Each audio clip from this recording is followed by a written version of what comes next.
Te queremos pedir también una reflexión sobre lo que en su momento fue, es ahora y lo que va a seguir siendo el taller de poesía a nosotros y luego y poder dedicarnos con tu obra. Buenas noches. El taller de poesía Manuel Ortiz Guerrero fue para mí una isla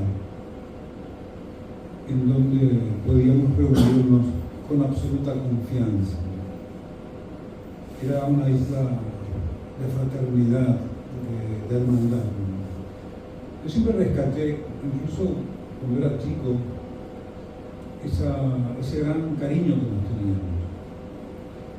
El cariño fundado en la poesía, en compartir la poesía y el destino que significaba ser poeta en el Paraguay. Ser poeta en el Paraguay no es nada fácil. Y nosotros supimos eso desde siempre. Cuando en 1980 yo me integro junto con Vito Pesolano, habíamos ganado la versión del 1980 del Instituto de Cultura Hispánica.